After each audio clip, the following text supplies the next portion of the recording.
Oh, finally. Finally. We got there in the end. Just there was a problem with my mic for some reason. I'm not too sure what was going on with it. It's usually fine. Also, is that's not right either. Yeah, it's not gone well this setting up today. It's not gone well at all. How is everyone at the moment? Good evening, Gaz. Hello, Nahal. Hiya, Point Break. Hiya, Diego. Hiya, Dan. How are you, mate? How's it going? Yeah, finally we are live. No, it wasn't the song. It's a good tune though, isn't it? Good tune. It's just really catchy. I don't hate it yet. I thought I would hate it. I thought I'd get to a point where I hated it, but I don't know how long I've had it. It's been a while, hasn't it? I just can't commit to it. I just can't change it yet.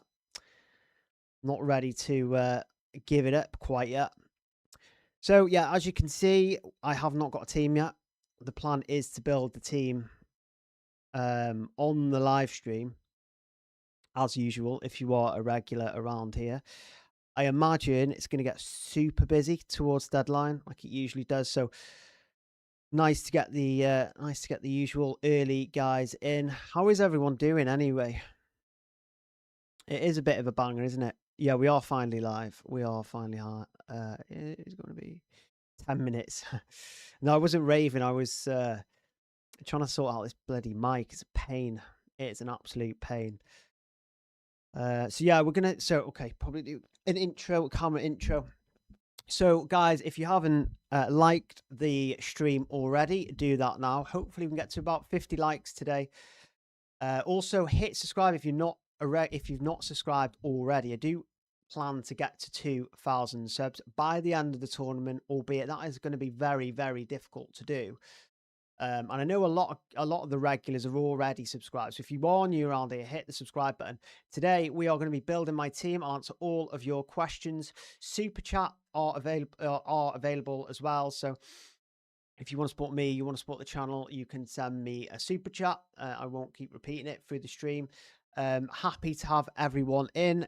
Again, all the regulars are already in, which is good. So we're going to build my team today. We're going to take a look at the draw, though, more importantly, because we're not just building a team for just the round ahead. I think a lot of people, we need to be careful now, right? Because we're only going to have 4 transfers per week. It's all hunky dory at the start of the tournament, isn't it? Because we can just use chips and change our teams. Obviously, we started with unlimited transfers. We built our team for the first couple of rounds. Then we wildcarded. Now we've got unlimited transfers. But we can't just attack the round ahead. We need to plan ahead long term now. I say long term, there's only a few rounds. Well, there's not a few rounds. We've got the round of 32, the round of 16, the quarterfinals. We've got the semi-finals and then the finals. So there's a few rounds left. So we've got potential there to still gain rank and climb up our mini league. So, and that is what we're going to look at today. We're going to look at the draw. We're going to look at who has the best paths. I think we already know the answer to that already. It's quite obvious that one team specifically has a really nice path. It shouldn't really happen. Who have been impressed with today? And are there any outsiders that could make it to the final? Yeah, so yeah, that is a bit of a starting with a tough question here, really, aren't we? Brazil are starting to look better. I was a bit cold on the South American sides, actually, but Brazil are getting better, even without Rafinha. Argentina are of course, Argentina because they've got Messi. I think without Messi, they wouldn't be as good, obviously. That's so obvious to say. I think the teams that have impressed me the most is France. They don't even look like they've hit 5th gear yet. They don't look like they've got out of 3rd gear. That is the issue. So, yeah, I don't even think McKennie's nailed, to be fair. That's the problem with McKennie. I think he will play. It just depends what position. So Dan, it's a tough one because usually I start these competitions well. So just going back to that question on who has impressed you today. So I would probably go as far as saying France. I don't think England have looked that great. I don't think Portugal have looked that great either, right? So you've got England and Portugal, I think, were two of the strongest teams coming into this. But they just haven't looked that good, have they? They've not really, maybe they've not got out of third gear yet, maybe they've not really hit the potential yet. So yeah, I do think that England and Portugal have disappointed. Dark horses, maybe Colombia. I think obviously the draw against Portugal was really impressive. They've not conceded many big chances either, so defense looking good. They have a lot of firepower in attack as well. So if I had to give a dark horse right here and right now, I probably would say Colombia. Obviously Turkey was floating around, but they were absolutely awful, weren't they? Well, not awful, they just couldn't score. I mean, the USA, we can't discount the USA either, but I think when they get to the tough teams, they're probably going to struggle. Argentina have looked really good, Argentina have looked really good. I think Brazil are looking better. France, maybe they're my top three. I think Spain up there as well, aren't they? I think France and Portugal, I think England and Portugal need to improve though, 100%. Yeah, so in terms of rank, Dan, it's really, really tough because they usually start strong. And then it's about obviously conserving where I'm at. So I'm basically around 150k, which is obviously not good. I think the first round specifically wasn't good enough, and my 12th man on Kane, I should have gone with my first draft, and I say this every time. I should have gone with my first draft because I had Haaland 12th man. I would have had Messi captain. I would have had Diaz over James Rodriguez because honestly, James Rodriguez, what an absolute nightmare he was to own.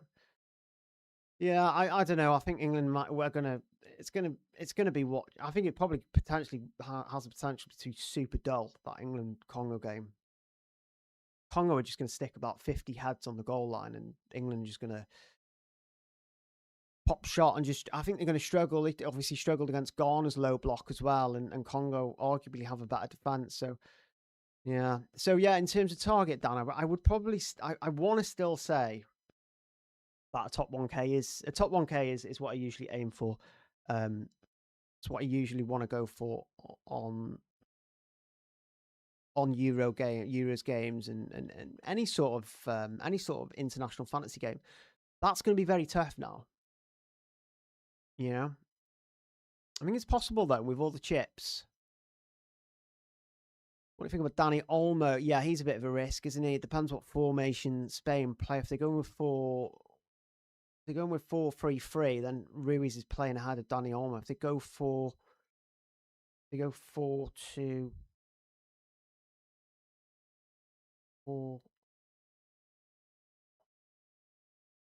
4-2-3-1. They go 4-2-3-1, then Olmo will play in the number 10, won't he? I was just thinking about something else, and I'm thinking about bloody Kane. Obviously, 12 manned him, didn't I? And then he scored this week. There's only one goal, but yeah, it does put me off Kane a little bit. It does, to be fair, because like they just haven't looked good, have they? England. It's taken kind of like goal, like I would go as far as saying that Bellingham was quite fortunate to score the goal. Obviously, dangled his leg. His leg was longer than the opposition's leg, and he just touched it in. Kane obviously Kane is a good player. Obviously, he's going to score, but it's just the people providing him. They're just not. Yeah, they're just not really. They're not really at it, England. And there was a point where I was like, well, I want some skin in England in the England matches. But then it got to a point where, obviously, after watching Ghana as 12th man, I was like, it was a bit of an awakening to what we're going to get from England. And I think that's, of course, the same for Portugal, albeit they were against Colombia, who are better than Ghana. Funnily enough, Colombia play Ghana this week, which should be interesting. But you know what I mean? Portugal didn't look great. I didn't think they looked good against Congo either. Obviously battered Uzbekistan, as you'd expect.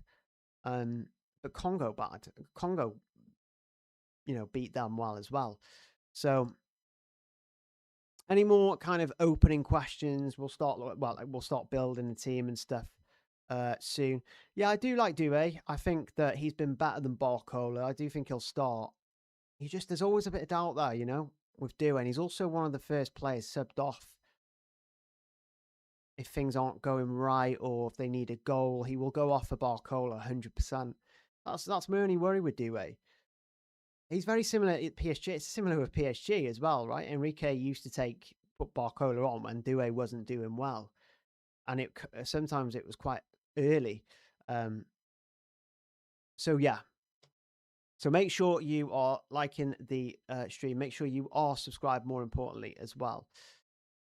I've gone off Kane as a pick after the last 2 games. Might go Balogun instead. Yeah, it's not a bad shout, to be fair. I think the USA are going to probably do a bit of a job on Bosnia. Bosnia did not. If you're conceding to Qatar, conceding chances. How many chances did they concede? We'll just have a look.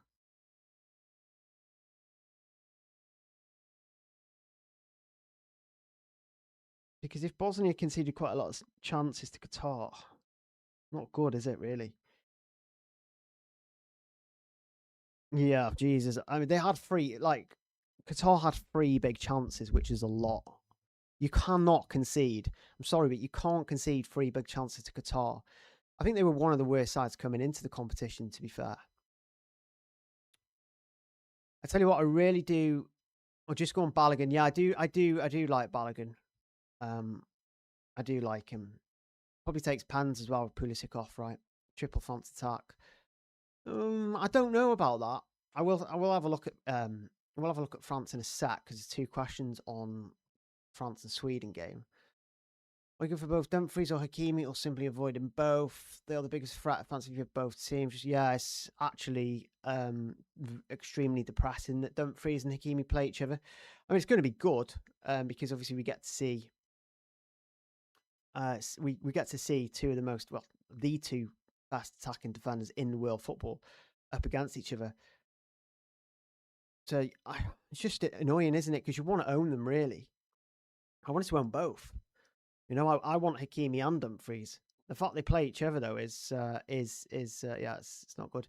Yeah. So in terms of France, France are missing. Sweden are missing key players. I think Isaac Hien, their main centre back. I think he's could be out of the tournament or injured. I think they've also lost. No, Hagam came back, didn't he?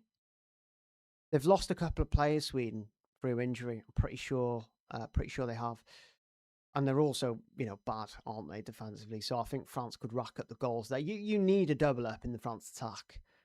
You do. I think I would say that. I know we haven't looked at the fixtures and the route to the final and stuff like that just yet. We will do soon.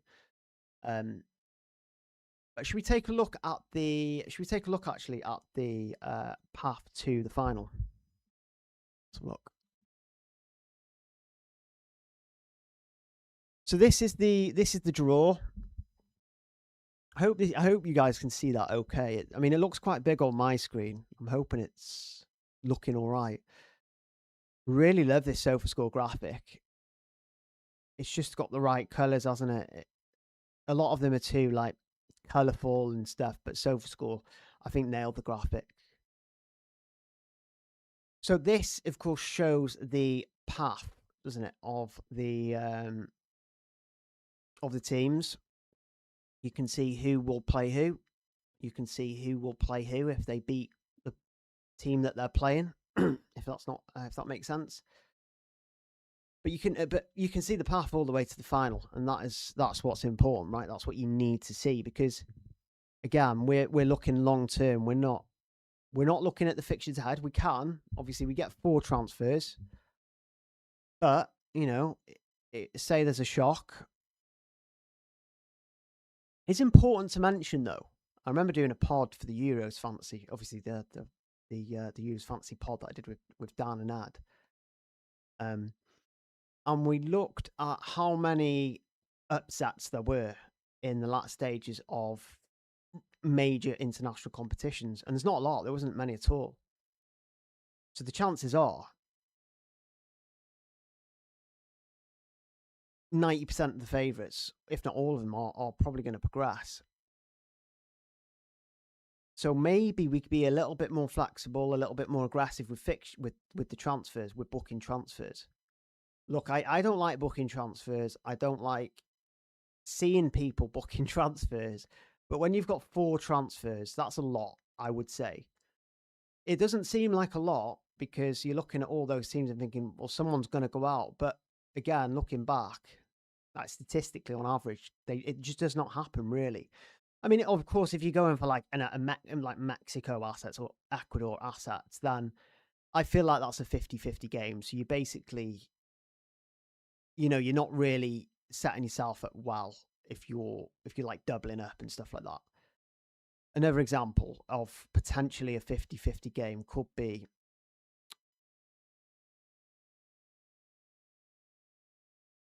Canada and South Africa, although I think people will fancy Canada, but South Africa are really good on the transition. And I don't trust that Canada defense at all. I do not trust it. So I would say they're 50-50 as well. I can see people going with double ups on Canada. That is dangerous, dangerous ground, because not only you might not win against South Africa, but they then face Netherlands and Morocco. I do think another 50-50 game is Brazil and Japan. A lot of people are going to look at the names and look at the flags and go, oh no, Brazil. Yeah, but Brazil or Brazil. Yeah, but Japan are good and they are a serious team. Gone are the days where we underestimate Japan. If you're getting a double up on Brazil, you can't be surprised if Japan win because they're a good team, I would also say that Ivory Coast and Norway are 50-50 as well, although again, a lot of people will probably have some sort of bias towards Norway because it's European. Maybe Australia, Egypt, although again, I think some people will probably fancy Egypt for that, but they are going to be without Salah by the looks of it. So I think Salah's not going to make that game. Belgium and Senegal, I think that's another 50-50. I think a lot of people are going to be, oh yeah, it's Belgium though, European side, but I think that's 50-50 personally. If you directly compare their attacks, you've got Belgium, Català, who's just absolutely useless. You've got Kevin De Bruyne, who has a lot of off days. Doku who's missed time out, and also Trossard, who had a really good game actually. Then you look at Senegal. They've got Mane. You can argue that he's past it, but Sarr is looking absolutely brilliant at the moment. So Sarr is arguably, if you were having a combined Belgium and Senegal, you would have Sarr in 100%. So Sarr's in there as well, of course. They've got Jackson, who is arguably better than De Ketelaere up front. Debatable, I know. That is definitely debatable. But I would definitely rather have Jackson over De Ketelaere. That's for sure. And we don't really know the fitness of Lukaku. So if you know, get my point though, don't you? There's a lot of 50-50s here. But this is where the punts are, right?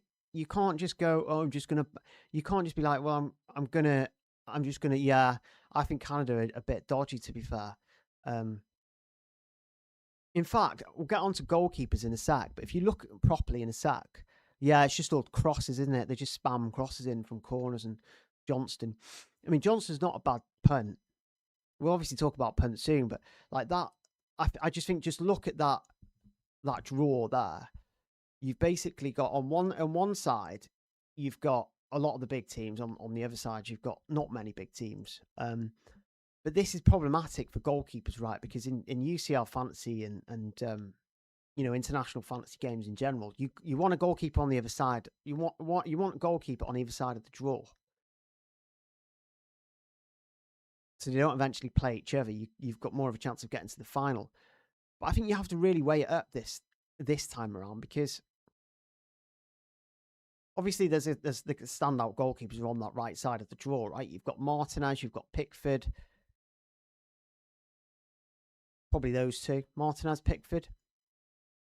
But then you could go for like Mainan. Don't go for Molina or Medina. None of them are nailed. We'll go through Argentine assets as well, but just don't pick an Argentine fullback. Save yourself the stress. So yeah, what I was saying on the goalkeeper situation, I was looking at goalkeepers on that left side of the draw, and you've probably got one game max, right? Because you go for Crapo, against South Korea. They're probably conceding, and then they're playing a tough team. You go for Diego Costa, but then they play in Spain next. You could get knocked out. Do you know what I mean? So you're only going to get 1 or 2 games out of the max. But then if you go to the right side of the draw, it's similar, right? If you pick Pickford and you pick Martinez, then England are going to play Congo and then either Mexico and Ecuador. And then they're going to play potentially Brazil or whoever goes through. And it's the same with Argentina, right? Look at Argentina's fixtures. They've got obviously Capo Verde, who, no offense, not great. And then they've got 2 teams who could struggle for goals in Australia and Egypt. And then they play potentially Switzerland or Colombia. Arguably, Martinez is the best goalkeeper in the game for the remainder of the season. So what does that mean? That means you can go for Martinez and someone else. Who is that someone else going to be? You have to kind of balance it out between England probably and a left side bracket goalkeeper. But I think it's England, right? Because if you look at their defenders, they haven't really got. If you look at the England defenders, none are nailed really, are they? Apart from Konza, and even him, you know what I mean. It's a bit like, because at the moment, obviously, Konza is Konza. Okay, we have to be careful there. Konza is the backup right back to Reece James, isn't he? But he's also injured, so he's touch and go for this week, which means Jad Spence could potentially play on the right. But if Kwanzaa is fine and Spence isn't going to play, Spence might play ahead of O'Reilly. You just don't know. O'Reilly should be okay, but you just never know, right? And then they rotate the centre backs as well, so wouldn't be surprised if Stones came in. You'd expect Konza. Konza seems like the most nailed in that defence. And then if you go to the Argentina defenders as well, I mean, ideally, you probably want. I think just looking at it, I think they're top for projected goals, Argentina. But it's like, who do you go for? You don't really want a double up in the Argentina attack in the forwards, really. Obviously, you could go for Lautaro, but he might not play. It could be Alvarez, and then I suppose you could go for McAllister, or you could take a punt on McAllister and or Enzo Fernandez. But then they're not really having much goal threat either. So you're kind of left with defense, right? So then it's kind of like, well, you're going to have to probably have a double up in defense, because I'm not. To be fair though, look at that. The route to that draw is ridiculous, really, isn't it? It's almost stupid, because they arguably don't play a big team. There's an argument, a separate argument that they're going to play Switzerland or Colombia in the semi-final, who none of them are really big teams, are they, right? So, oh no, sorry. The quarters would be Switzerland and Colombia, and then the semis would potentially be England or Brazil. But the path to that is quite easy, isn't it? I don't really like Tillman or McKennie, to be fair. Probably wouldn't go for any of them. Yeah, I mean, probably McKennie. Yeah, Martinez and Freeze. Yeah, maybe it's just then. I don't know. I don't know if you're going to lose. You might lose USA in that second game, right? Because they've got Belgium then or Senegal, who are pretty good at in attack, aren't they?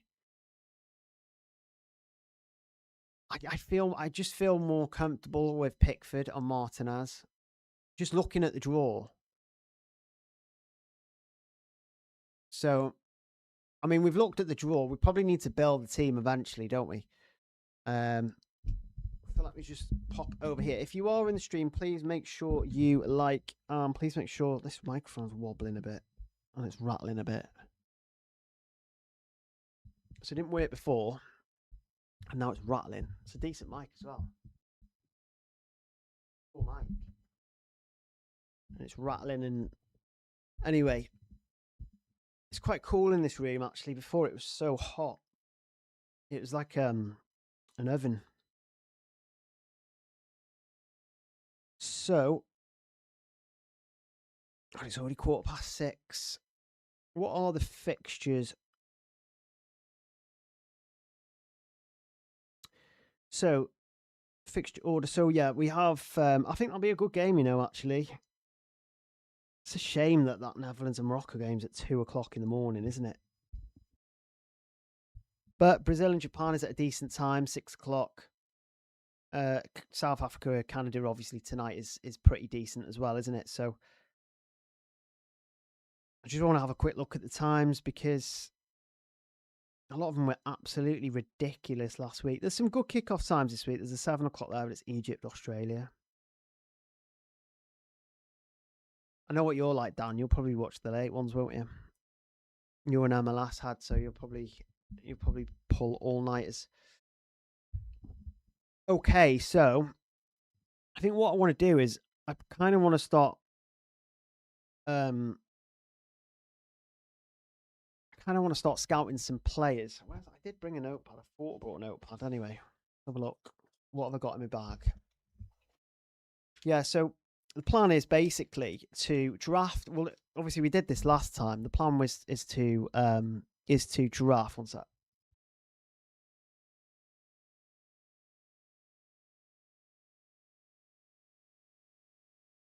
It'd help if I had a pen. Good job I'm at a desk. So, not very good pens these. My looks fit. Okay, so yeah, we're going to take a look at. We're going to take a look at the teams, right? We're going to take a look through, obviously the bracket there, but also take a look through the.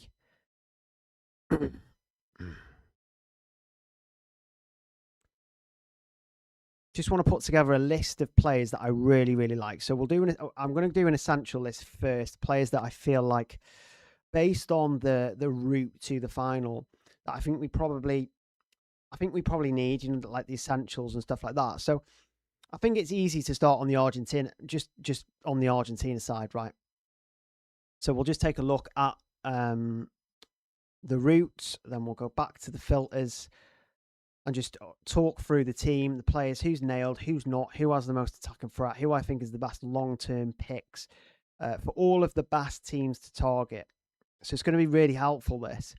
Sometimes it's more helpful than just asking questions. I just feel like we get through a lot more information. So, yeah, we look at that draw there, right? Yeah, it's not ideal, is it, Massey, there? But I think it helps, though, at the same time, because you're putting in players we're going to get points then. It's like in UCL Fantasy. If you've got good players to come in on the final day, yes, it's a bit worrying for captaincy, but they're kind of a banker, right? Massey's a banker for that game. He's going to score, isn't he? Got to be careful, though, right, on captaincy. So, look, we've already been over the fact that Argentina have not only got a really good fixture, but potentially a good fixture in the round of 16, potentially a good fixture in the quarterfinals.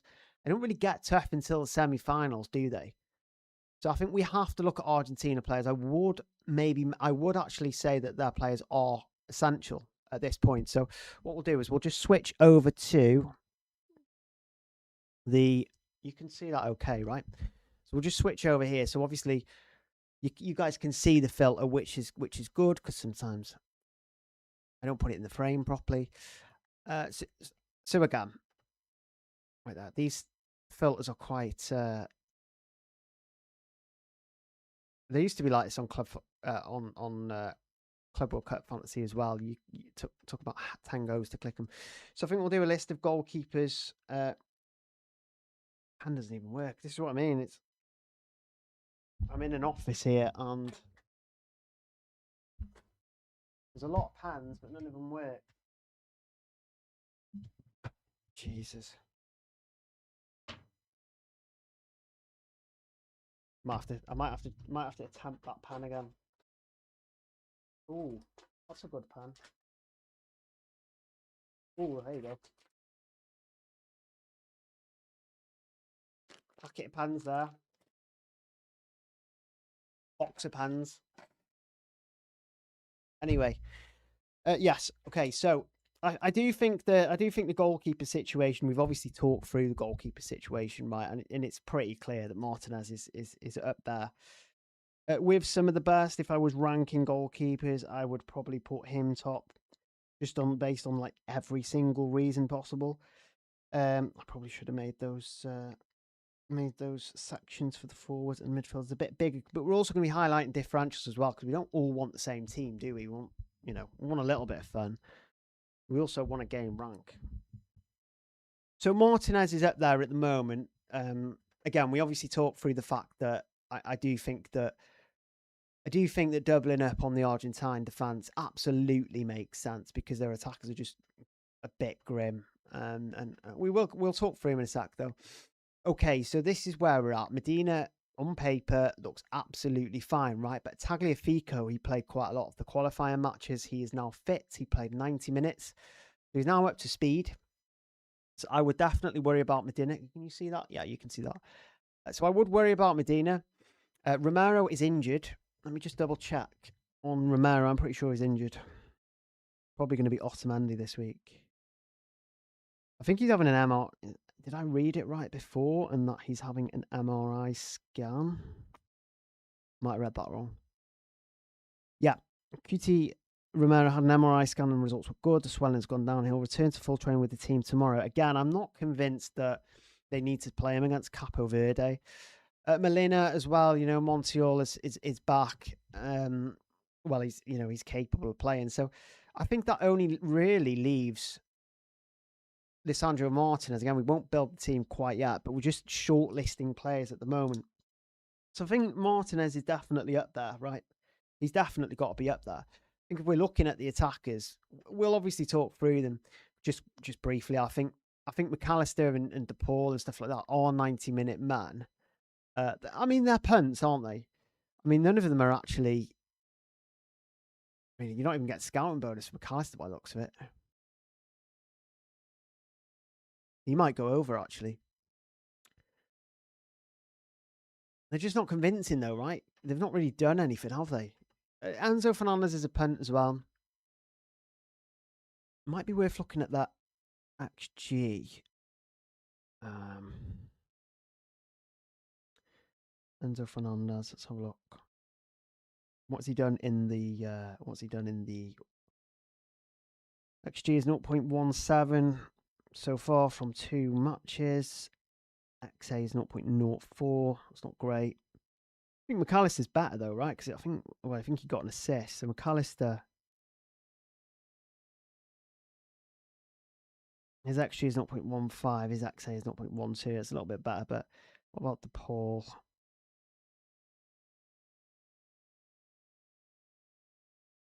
The thing is, what we've got to take into account as well, they are playing Capo Verde, so they're going to absolutely batter them. So maybe having 90-minute man is going to be handy, right?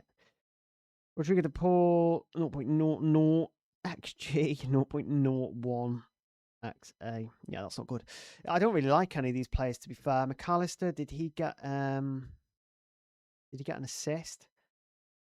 Where did he get? Oh, we got tackle bonus. Not exactly what we want, really, is it? Yeah, so assist is, so you got an assist in the opening round. He's capable of getting a tackle bonus. Maybe he's not too bad. Maybe he's not horrific as a midfielder pick. I'm going to put McAllister down there on the old shortlist.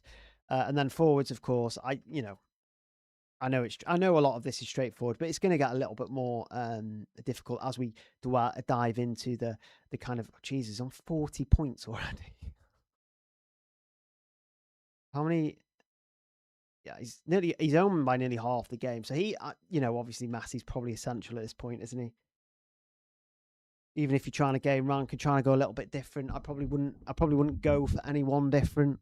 It just doesn't make sense, really.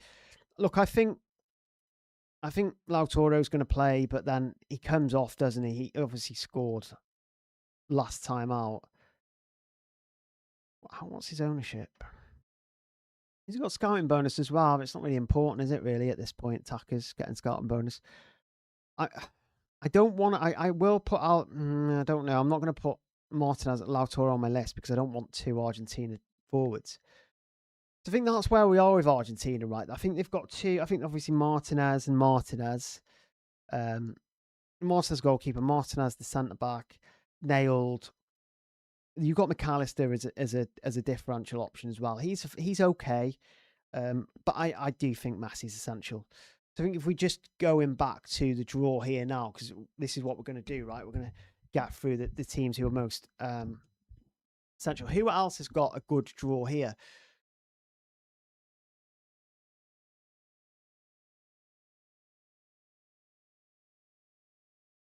I think another team that really stand out is obviously England, right? We highlighted them before, didn't we?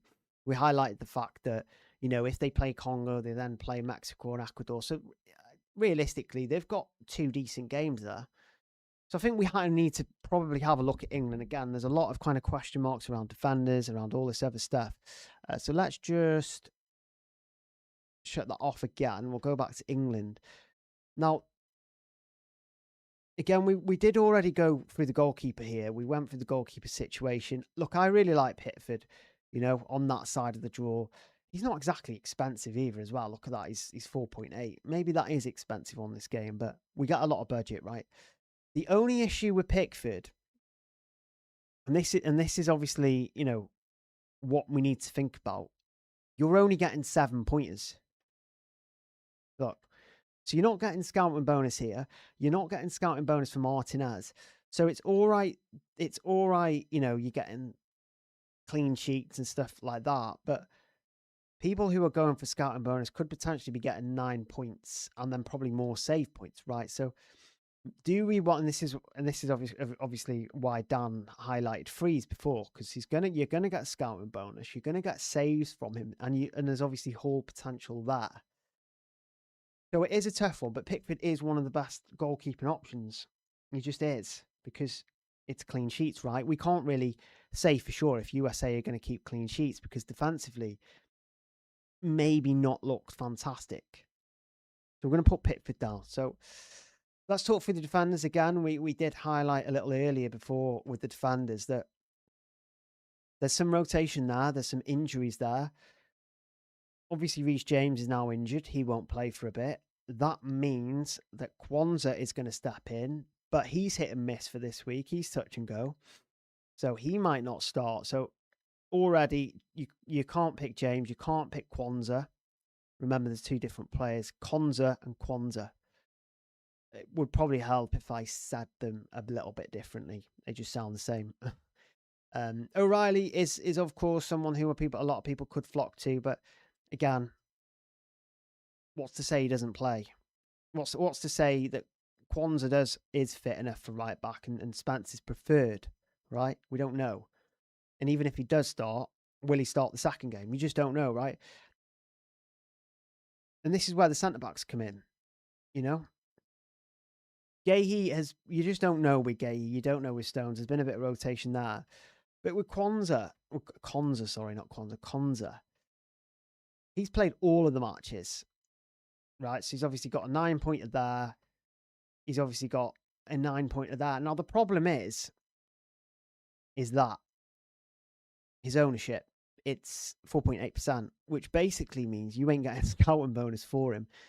And if I put him on my draft now, and obviously, as we approach the deadline, and other content creators are probably picking him as well, he's going to go over 5%. So, yeah, you're looking at 7 pointers. You're looking at 7 points from Konza, but arguably safe 7 pointers. I feel like you're going to get clean sheets. So, I think Konza is another option. I think again, he's one of the most nailed players, right? Let's have a look in midfield, because I think this is where we're going to see more rotation. The wingers are just risky. Central midfielders also. Rice is, he's recovered from an injury. Anderson's recovering as well. It rules them out, basically, I think, personally. Saka, you don't know if he's going to start. You don't know if Gordon's or Rashford's going to start. My money will be on Gordon, because Rashford played 90 minutes last time. But there's an argument to say that, Rashford might start again. You just don't know. A lot of people think Rashford will start again. A lot of people think Gordon will start again. It's not clear cut. That's the issue. But I think Bellingham will start, And again, you don't really need to look at ownership, but he just seems to do it in the big tournaments, doesn't he? I think Bellingham is probably going to go under the radar again, the only problem with Bellingham is that he plays for England. I don't think England are going to score. Not that they're not going to score many goals, is that I just don't think they're going to do massively well. But the thing is with Bellingham, right? Look at all this. This is all this you're getting. You're getting all this. You're getting multiple routes to points. So you're getting the big chances created. You're getting the tackles. It's not a lot, obviously, but it's an extra 1 point. He's capable of scoring. He's capable of assisting. He's capable of hauls. So I'm going to write Bellingham down there as well, because I think he will definitely go under the radar 100%. I'm going to just have a look at chat. Mazambi or Pulisic, probably Pulisic. Yeah, this is it.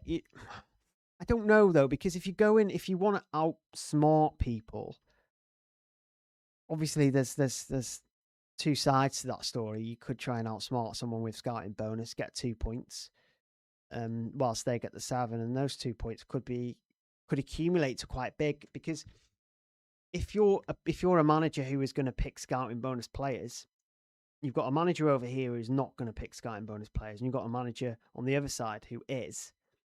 That player isn't just going to get an extra 2 points, right?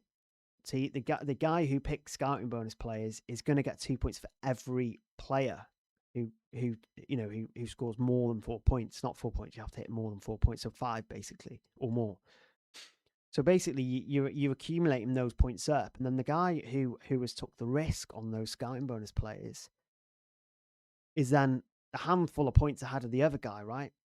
But it doesn't work like that. You just never know. So it's fine, and it's risk appetite. Are you a conservative manager? Are you aggressive? Are you a bit of both? Do you want to mix it up a little bit? I'm going to put Bellingham in the midfield list there. Getting scouting bonus adds extra 2 points. If you're playing the qualification bonus, it's another 2 points overall. It does count. Yeah. It's not just individual plays though, is it? You've again managers who are likely to pick scouting bonus players against managers who are not likely aren't just getting 2 points; they're getting a few 2-pointers extra. Do you know what I mean? So, yeah. So we're putting him there. I think you have to put Kane in among the top options as well. England have not been great, but he's still managed 23 points, which is around 8 points per game on average, which is probably not good because all the premium strikers are doing really well. But look, what are the chances that Congo stop England? Maybe good, maybe they're bad, but I think you just have to consider Kane. He's up there anyway, so I think that's where I'm at with England. I think you go in Pickford, Konza, maybe Bellingham, and then obviously you consider Harry Kane. So just going back to the draw, we've got a shortlist there. I'm going to go back to the shortlist, and we'll talk through, and then it's who to go for after that, right? You've got France against Sweden. France look like they look like the best team in the competition for me personally. Germany is an argument that Argentina is an argument that they've looked as good, if not more convincing. But I don't think France have changed gear yet. But I do want to take a look at France, Sweden. Before I do that, let me just double check a few injuries, because I'm pretty sure. I just want to clarify the Sweden injuries first. Yeah, so the Sweden predicted lineup I have got, and you can check out all the predicted lineups over at Fantasy Football Scout, by the way. There's so much content over there. It does look like they're going with a botched back line, potentially of Stroud on wing back, Goodmanson left centre back, Starfelt centre back, Lagerbielke, he's a regular, of course, and Bernhardsen. So out of that back 5 of defenders, it's only really Bernhardsen and Lagerbielke that are going to be playing in their normal position. So Sweden are awful already defensively. They could be worse this week.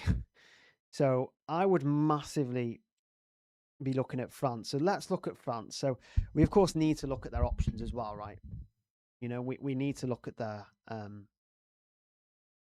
all of their options, not just the attack. We'll talk through the defense as well.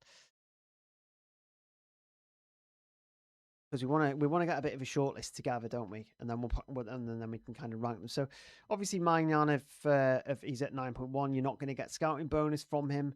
He's picked up a 7-pointer, then a 6-pointer, which is fine. You know, he's 5 million. I kind of think you have to put him on the list, but then they're playing Germany. France haven't looked brilliant defensively. I will still add him, of course, to that goalkeeper list. I think defenders are probably a little bit more appealing, I'd say, because they've just got a bit more to him, haven't they? In Upamecano, he's over 5% now. He's obviously nailed, isn't he? Saliba as well. You know, he's a bit expensive. Koundé. You get scouting bonus from Koundé? Nope. You get scouting bonus from any of these unders.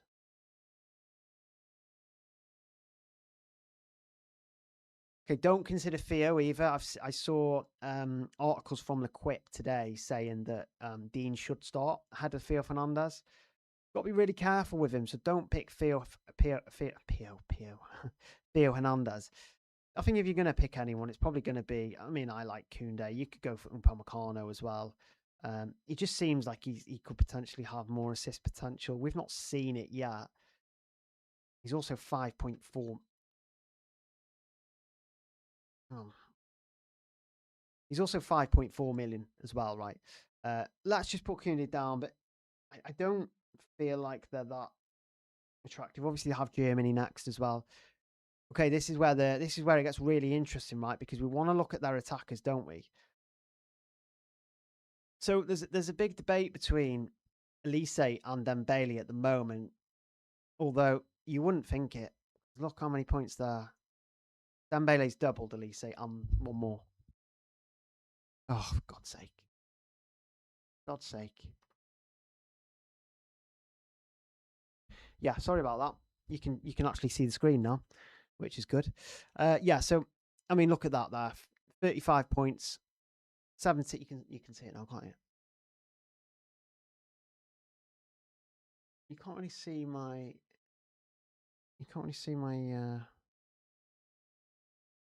okay, so anyway. Yeah, so Dembele or Elise. Now the problem I have with Elise at the moment is he scored obviously the hat-trick against Ireland before the competition started. So then immediately a lot of people think, well that he's got goal threat. I think the issue with he's not looked like he's had loads and loads of goal threat. His XG is 1.03, which is obviously good, but his expected assist is 1.42.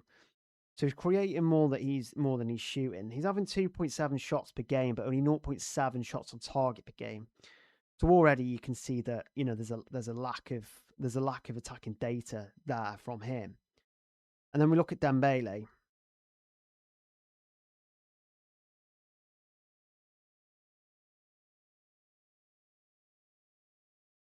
He's having 1.7 shots on target per game, which is obviously more than double that Elise has. He's also got one assist as well, so he's also creating.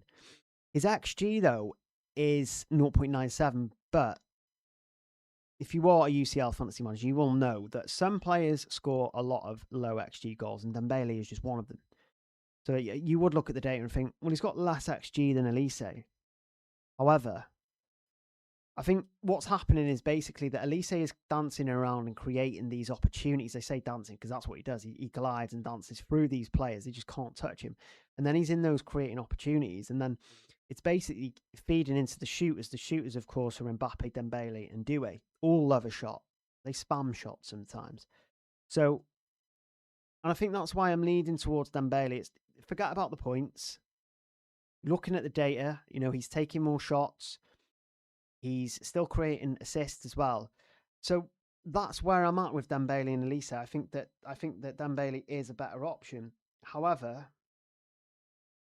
that doesn't make Elise a bad option either. It just kind of feels like Elise is the better option. And then of course you've got Mbappe up front, who I think is essential. I think we have to put him in Messi category. Both him and Messi are essential.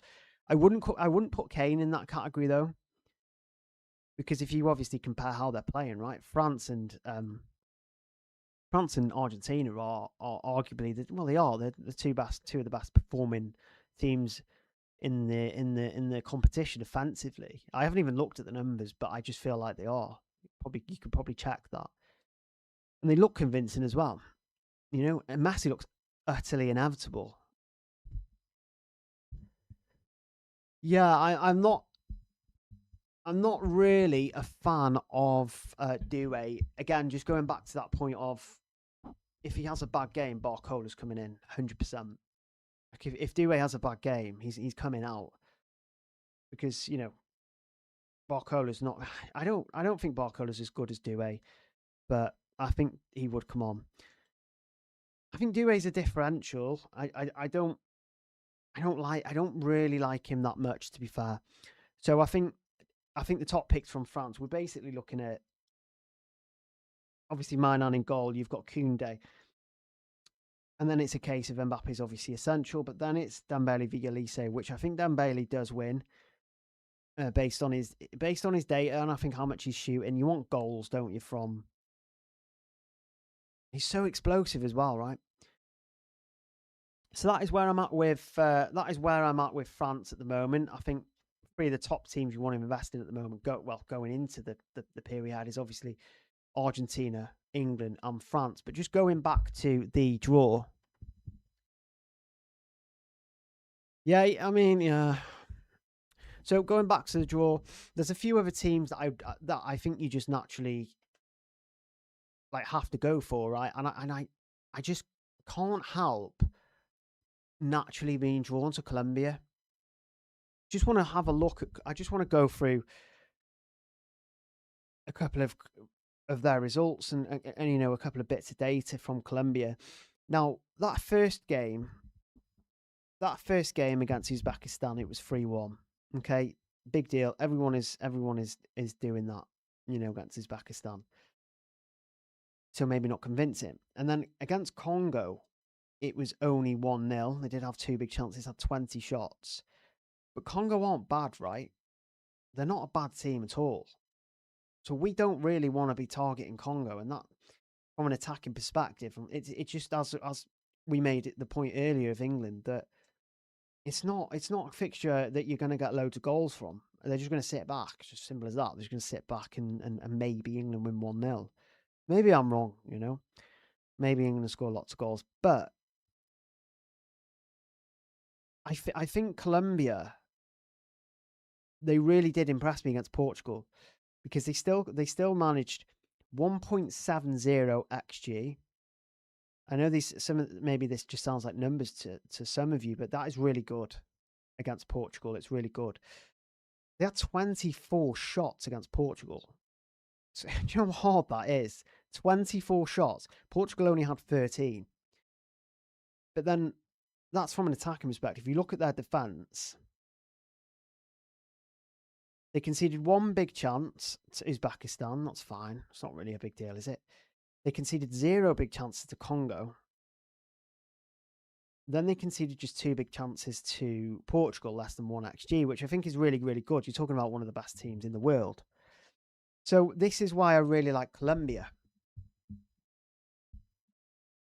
So I really, really like Colombia going into this. So that is who we're going to concentrate on next. We're going to talk through a couple of the injury bits as well. It's only 20-7. We've still got plenty of time. This is why I make the streams quite lengthy. So I want you guys to see the thought process of all this. So let me just tweet again quickly. Again, if you are in the stream and you are listening to this and this is somewhat helpful to you guys, if you could please hit that like button, make sure you are subscribed as well, because that really does help me. It helps me try and get to my target as well, which is something that I'm aiming for at the moment. Now let me just post the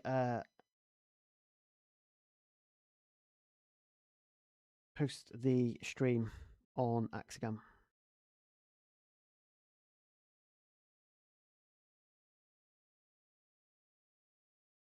1 second. Yeah, so I really do like Colombia, and I think that if you actually look at that draw for Colombia, that is a very good draw, right? Because not only are they playing Ghana, they then play Switzerland and Algeria. Look, Switzerland aren't a bad team. But if I'm not being funny, but if Colombia are keeping clean sheets against Portugal and conceding little big chances, then we can't really guarantee that Switzerland are going to score, right? So I think they've got two potentially good matches there. Of course, Argentina is not ideal, is it? But we're not. It's not a season-long game. You want to be aiming for 1 or 2 games. So I think we take a look at the Argentina players. I need to keep remembering to drop that draw down a little bit. To the goalkeeper, look, Vargas. He's not a bad shout, and he's also.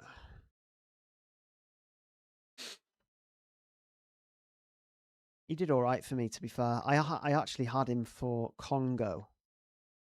And Uzbekistan scored a lucky goal as well. It was a bit of a howler. But I like Vargas. I like him as a goalkeeping option. Of course, there are a couple of others as well. But, Vargas with scouting bonus, actually. If you want scouting bonus, then Vargas isn't a bad shout, really, is he? Because you're going to get 9 pointers from him. He didn't have scouting bonus for match day 2. He had it against Portugal. I do think that only 3.4%, he could stay at that.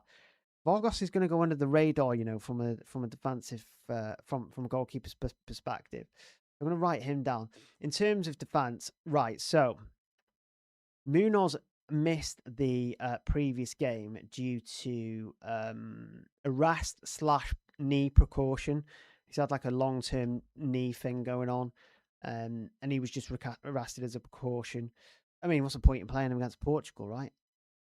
You're either going to draw or lose. You're probably not going to win. Albeit, they had the stats to win. Maybe if he did play, they would have won. They didn't need to, though, did they? So, yeah, he scored again. He obviously. Are you guys seeing this? You guys seeing that, right? Yeah, so he obviously scored against Uzbekistan. He got a 14-point haul against Congo. He's not got scouting bonus, but who cares if he scored 2 goals already, right? So he's right up there, in my opinion, for defenders. So I think you have to have him in. Look, you could go for the likes of Mojica as well. He's only 1.7. I will put /Mojica. I think he's a decent option, Mojica still. He was rested last time as well, so he wasn't rotated. He necessarily. He was just he was just rested. No issues there. So midfielders. This is where I just wanted to have a look. Obviously, this guy. How much of a troll is this guy, right? I owned him here. He's the reason I'm at a rank that I am. Well, I'm the reason for picking him. He played 72 minutes, and then in round 2, he played 58 minutes. I mean, what a liability that is. I don't buy him, whatever you do. Now, Diaz really does interest me, though, and not just because of this 11 point here, but because he was really good in both of his other matches, right? And I watched the games, and this guy is like massively lively. So in the match that he played against Congo, he had 5 shots, 2 on target, 3 blocked, 1 big chance missed, 2 key passes. That's good data. And he's a 90-minute man. So you're looking at minutes. This is what you're going to want. And I think they're good attacking fixtures, Ghana and potentially Switzerland. Switzerland aren't brilliant defensively, are they? Right. So he's an interesting option for me. Against Portugal, what did he do against Portugal? Because, I mean, they had 20 shots. So 4 shots, 2 key passes, pretty good. He's just a constant threat, isn't he, Diaz? Yeah, I really do like Diaz actually as an option. Really do like Diaz. And then, of course, we've got Suarez. My only issue with Suarez, though, pretty sure he comes off early. So round one, he he played 90 there, then didn't do much. 58 minutes is not good. 30 minutes against Portugal. I don't know if I would consider Suarez or Arias. Don't know. The differentials for sure, but I don't think I would consider them. So from Colombia, you've basically got Vargas, who will definitely go under the radar, like 100%. And then you've also got Munoz / Mojica. Obviously, Munoz with attack and threat. Mojica, it's scouting bonus. But then also Luis Diaz, who was brilliant.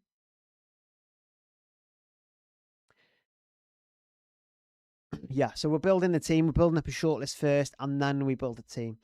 Because it's only 10-7, right? We've still got an hour and 10 minutes until the deadline. Plenty of time. Well, right, so that is Colombia. I think we've covered Colombia well there, haven't we? And then it's who next? Who do we go for next? Now, there's a lot of teams with good fixtures next week, but then do they have good fixtures after that? I don't think there's any more fixtures that have good teams that have good long term. I don't think there's any like more teams outside of England, Argentina, France, and Colombia that have good paths in terms of like 2 matches. You can't really argue that Germany have got a good match. They've got France after Paraguay. Canada will have Netherlands and Morocco. Morocco and Netherlands have each other. Portugal will have Croatia, then potentially Spain, which is not good. USA will play Bosnia, then potentially Senegal or Belgium, which is not ideal.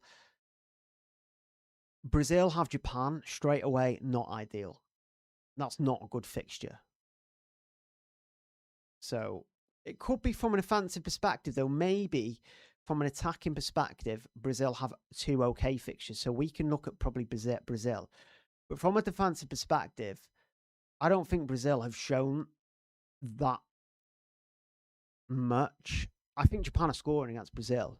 And then I think whoever Brazil play, if they get past Japan, I think Cote d'Ivoire or Norway, probably maybe Norway, are probably going to score again there. I mean, you could still go for a Brazil defender. Should we take a look at Brazil? I think maybe they are, out of all of the other teams, potentially the ones with 2 okay paths. Japan's not awful fixture, like I said. It's a tough fixture. It is a tough fixture, but we'll just take a look at Brazil.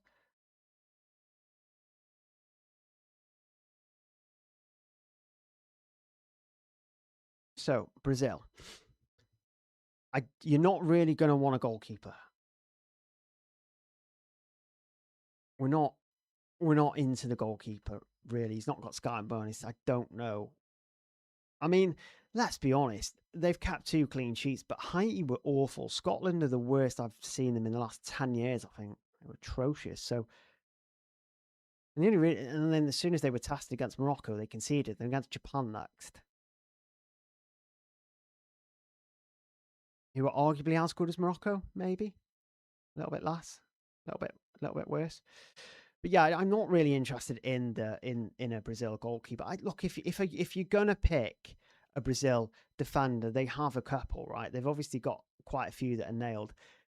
Danilo is questionable. We don't know if Ibanez Danilo has nailed down that spot ahead of Roger Ibanez, but you could still go there. I think it's Douglas Santos. I think he is the guy. If you're gonna go there, we'll mark him down there. Getting hot in this room now. I regret saying it wasn't that hot.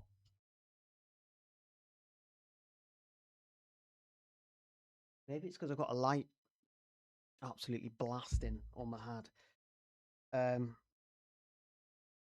Hang on, we've had a bit of breaking news from. Oh, it's Fan Breezier. Why am I getting a notification of that? that guy. Yeah, so I think Douglas Santos is probably the one we're going for, right? He's going to get scouting bonus as well. I want to check his attacking stats.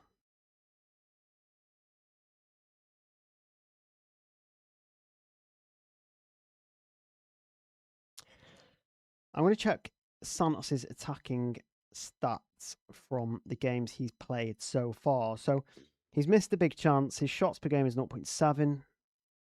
Funny enough, that's the same as Elise. He's created no big chances.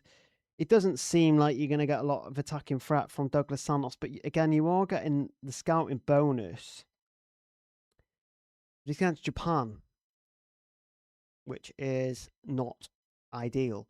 But still, he's an okay option, isn't he? Midfielders, Vinny Jr. is, of course, straight away a very good option. I think when you come back, God, I am actually dying in this room now. I'm actually melting. I don't know where the sudden heat. I don't know where the sudden heat has come from. It's so hot. How is it getting hotter, but later? Oh my God. Unbelievable heat in here. Unbelievable heat. Yeah, I'm pretty sure they will. I would bank on. I wouldn't bank on it, but I do think Japan are going to score against Brazil. I also really like Guimaraes. He's been excellent. He was amazing in that last match. He's also returning every single match, has he? Or is that just tackling bonus? So he's got a tackle bonus and assist, which is an 8-pointer. I think that's fairly decent. He got tackles again in that game there. He wouldn't have got scouting bonus though. So it feels like he's getting a tackle a match. You know what? He's an interesting option, isn't he, Guimaraes? Because he kind of has everything. He kind of has the big chances created. He got an assist. That's a 12-pointer. Oh, 2 assists. So, okay, let me just take a look at Guimaraes' data. I want to have a look at if he's having attempts on goal, basically. His attacking data, not just his assist data. Shots per game, 0.7. His expected goals is 0.03. 3 assists, 1.7 key pass per game. And look, we've not got 2 tackles per game, 2.3. He's a good option, I think we have to consider Bruno Guimaraes there. But then you don't want to double up then, do you? I think he's a tough one to pick because, like, if it's a straight shootout between Vinny and Guimaraes, you're not going to pick Guimaraes, are you? I mean, you could, but I mean, you could try and cover Vinny with Guimaraes if you wanted another 10 million midfield, another premium mid. I'm not quite keen on Paqueta.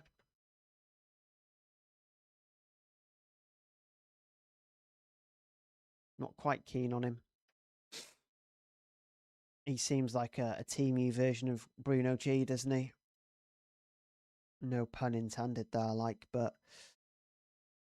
And then, of course, the forwards, we don't really want to be sticking Cunha at top, do we? Although, he has had a decent start to the season. A really decent start to the season. It's just his minutes, 76, 64. You're probably going to get like 90s and stuff from Messi and Mbappe and Haaland and stuff, aren't you? So, I don't think I would probably go for Cunha. Although, 7.3 million, it's not terrible, is it? If you wanted to double it. But again, it's Japan. I'm going to put Cunha down in the forwards, but I'm just not massively convinced. So we've looked at Brazil there. We have Douglas Santos, who of course is the left back. We've got Vinny Jr. We've got Bruno G. We've also noted down Cunha as well. Now, yeah, don't worry. We will get to the other team. So I think we've looked at most of the big sides now, haven't we? Really. And now we're moving down that list. We're moving down to the teams who have one good fixture and then potentially a tough one. But it depends on difficulty, right? So with Germany, they've got an okay fixture, but then they could have France, which is horrific. There's obviously teams with good fixture, then a tough fixture, but I think Germany fit into the bracket of good fixture, then horrific fixture. So I don't think we can count Germany as one of those teams.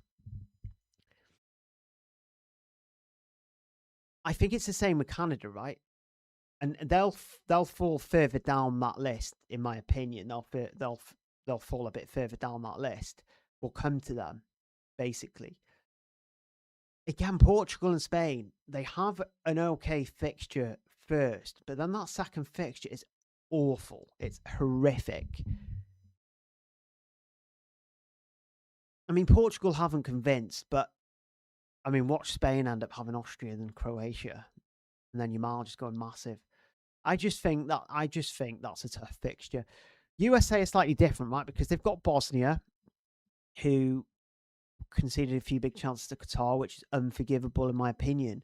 But then Belgium and Senegal, arguably not top tier teams, good sides, but not massively top teams. You can't rule out their players doing well. So I do think we have to take a look at the USA. So let's do that. Let's take a look at the USA.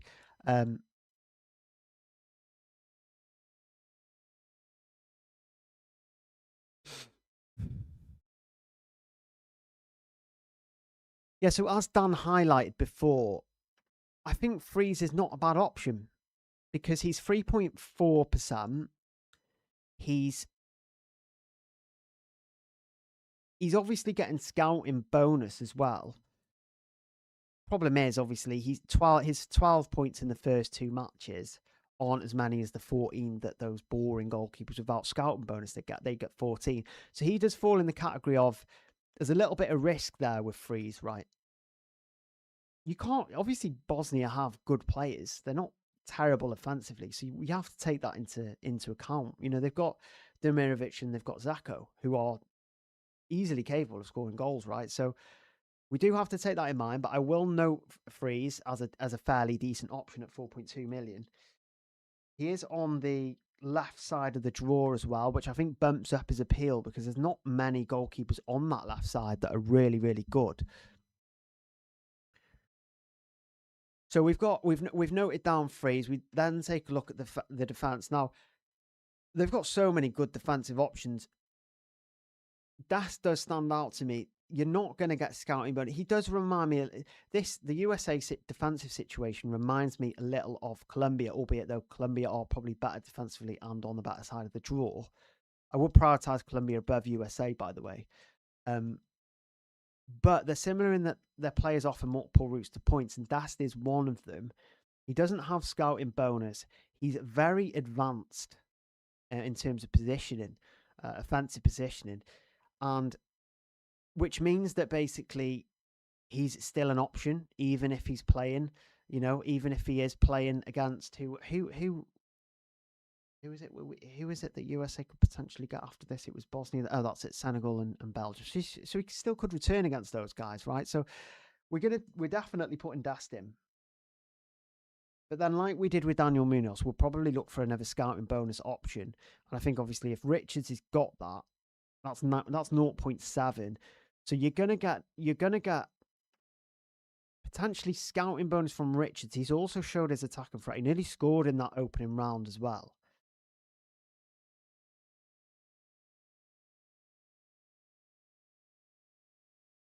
So he's still an option, and we'll put Richards down. You've just got to weigh up, right? Attacking threat versus scouting bonus. But again, Richards has got attacking threat. Okay, yeah, Pulisic is an interesting one, isn't he? Where is he? Forget about Peralta. He is probably not going to play. Forget about Pulisic's past points as well. He got a 5-pointer against Paraguay. I thought it was quite unlucky. The problem is he picked up an injury at half time, so arguably he would have got more points. He didn't play then in the Australia match because, of course, of that injury. And then at this point, between here and here, he was building that fitness back up and recovering. So he's played 32 minutes. He is ready to play. I've seen the press conference and stuff. Very likely to start. He's on pans. He's on set pieces. He's not going to get scouting bonus, but again, not really a big issue, among attackers. We're not really aiming for scouting bonus among attackers. We want differentials, right? And 5.1%, although officially not scouting bonus differential, he's a differential, in my opinion. So I think I think he's I think he's definitely up there with among the best picks. And he could rack up the points against Bosnia. I do also really like Balogun. I think that obviously he's going to get a scouting bonus, potentially 4%. No, he should actually. He had a really, really big game, didn't he? Against Paraguay, sorry. And we expect Bosnia to concede goals. He got a big haul there. He then played 89 minutes there. Arguably, what was his data in that match? If he was lively in that one as well,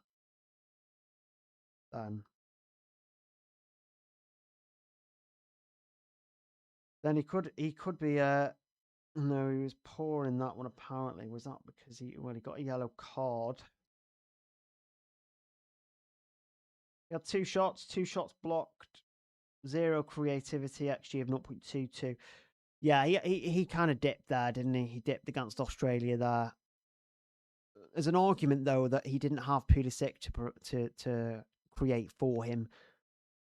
USA were of course not as good against Australia as they were against Paraguay. I still think he's a decent option. You're going to get scouting bonus again. It's only 2 points from an attacker, which is probably nothing. But 6 million, I don't. He could even match a premium this week. I don't know about the week after that. So I do really like Balogun, actually. I do like the USA options in general. They just have a lot of depth to them, don't they? Multiple routes to points. We saw with Das, we saw with Pulisic, we saw with Balogun as well. So yeah, I do really like the USA options. So we do have to factor them in, don't we? Of course. I don't mind McKennie. No, he's not nailed for 90 minutes. Yeah, he is a bit risky, Pulisic. But honestly, when you stack him up against the other midfielders, he stands out. He does stand out. The issue with Pulisic is he could either get injured or get a massive haul. Like, I feel like if he gets a massive haul, then I feel like you're going to kick yourself. He's got fixtures to do it as well. Bosnia, Senegal concede a lot of XG if they get through. They're good offensively. Okay, so we looked at USA. Now, just going down that list, Belgium and Senegal, they have each other, which ideally is not what you want. There's an argument there that they both have good attacks, but it just doesn't feel right to me.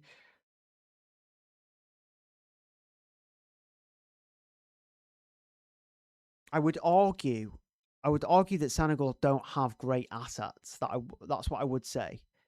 Mane somehow escaped a point, a return in a 5-0 win. Sarr's a forward. The defenders are a little bit rotation risky. We could take a look at Belgium, couldn't we? Could have a little look at Belgium because there are several punts there, so we will take a look at Belgium. I think they deserve to be at least in our shortlist here.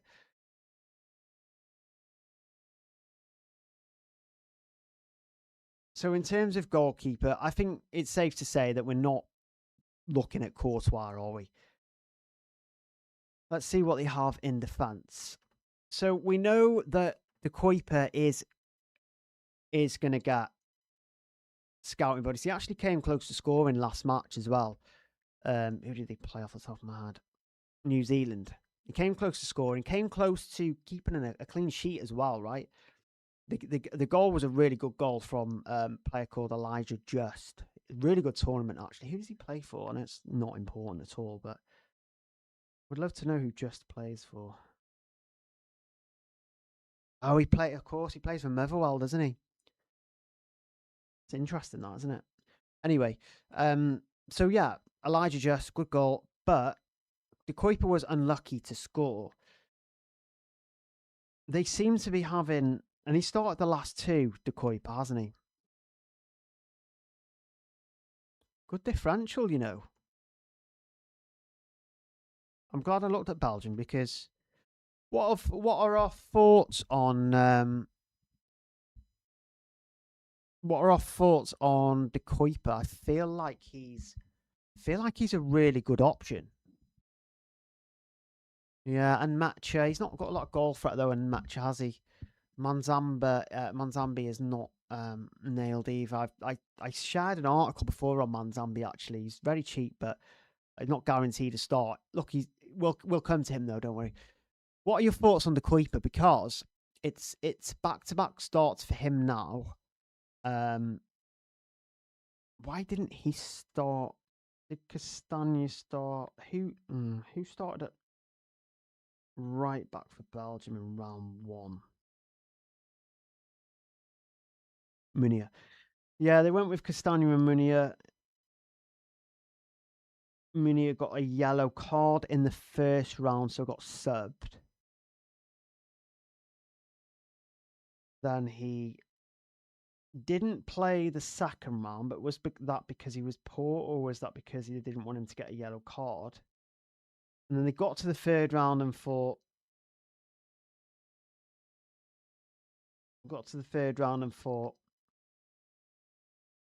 well, we still won't play him, just maybe in case he gets a yellow card again. But yeah, maybe the Kuiper, I'm not sure if he's a risk, the Kuiper. Like, I do like him though. Like, he came close to scoring. You just never know what you're going to get with Belgium, do you? He's got scouting bonus as well, which not a lot of these defenders have. 1.8% all is guaranteed. He's got scouting bonus. He's an option, him. Okay, midfield. This is where it gets really tricky because they've got a few different midfielders. I'm not keen on De Ketelaere. I don't know if he's going to start or not. I think he will, but then, you never know. And then Lukaku comes on. Salamakis is barely a starter. Doku has only just come back from, obviously, the birth of his first kid. Then it's basically a toss between Trossard and De Bruyne. And let me tell you, both of them were absolutely ridiculous against New Zealand. Again, it was New Zealand. Both absolutely ridiculous. It could have been massive hauls, but they did get big hauls, didn't they? 12 points is a decent haul in this. But 72 minutes there. What are De Bruyne's minutes? That's what I want to know. It's a bit of a sick note, isn't he? For minutes. 86, that's pretty good. 87, no, that's pretty good to be fair. And then 72, obviously, well, the game was gone at that point. Yeah, I do like De Bruyne. It's going to be really tough, actually, between him and Trossard. Trossard has got scouting bonus. Was he non-existent against Egypt? I'm going to check their data, actually, from all three matches. So, and I think they played all three, didn't they? Because they needed to. So, in terms of De Bruyne, he's got 1 goal, 0 assists. He is, Jesus, 5 shots per game. Surely that's not right. Apparently he's averaging 5 shots per game, only 1.3 on target, but he is shooting. But then he's not creating because he's created no big chances. But then he's getting 3 key passes per game. So he's shooting and he's creating. De Bruyne's really a good option, actually. So let's just take a look at Trossard. Yeah, the Belgian players are gonna go under the radar, I think. So in terms of the Belgian players, yeah, 2 goals, 0 assists for Trossard. Shots per game 0.7. Not that. Oh no, shots per game 3.7. So less shots than Kevin De Bruyne. More key passes though, interestingly, which you wouldn't think, would you? You'd think you'd get more key passes from De Bruyne, but 4.3 key passes per game from Trossard. What are his minutes like? Are they as good as De Bruyne's?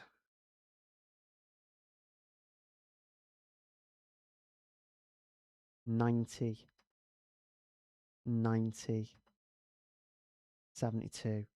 So they're very similar to De Bruyne, although that he is getting a few extra minutes. Do you know what? I do really like Kevin De Bruyne and Trossard, actually. I think it's very tough to pick between them both as well, because they've both been good for minutes. They're both shooting. They're both creating as well. Although Kevin De Bruyne at 5 shots per game on average is absurd, really. And then up front, we're just going to avoid the Belgium. We're just going to avoid the Belgium. The Lukaku, basically. We're avoiding Lukaku. And then obviously we're back to this side of the draw. We've got, I think we've noticed that Ivory Coast obviously maybe lack from a defensive perspective. I think that you maybe don't want to go for their defensive players, but we'll take a quick look now, because obviously we want to start building the team, right? So Norway, again, we're going to shoot through these now, I think, because we're getting close, aren't we? You don't really want the goalkeeper there. The defense has been quite bad, hasn't it? But then has Odegaard done enough to warrant a punt? Maybe. Let's have a look. Let's have a look at his stats. Let's have a look at Odegaard's stats. The problem is he didn't really. He's more of a creator, I think, isn't he? Shots per game 2, 0.5 on target. Assists 2, big chances. Key passes per game is 1. Yeah, it's not as strong as De Bruyne and Trossard. I don't really like him as an option. I think we have to put Haaland in as an excellent option as well. I think he's a better option than Kane. The Norway attack looks more convincing, doesn't it? Although arguably Kane's fixture is better. And then we are down to the likes of Mexico, Ecuador. See, the problem is I can't call that game. That is the issue. Like, yes, they could keep a clean sheet against England or Congo, because England aren't great offensively, and they could keep a clean sheet in this one. But then it's a case of, do you have to make a transfer? I think this is maybe where you take punts here. Defensive ones, maybe. You don't really want attackers against England or Congo. We're assuming England go through. You don't really want. Oh, you can see that. Maybe it's an Ecuador defender that you go for here. Maybe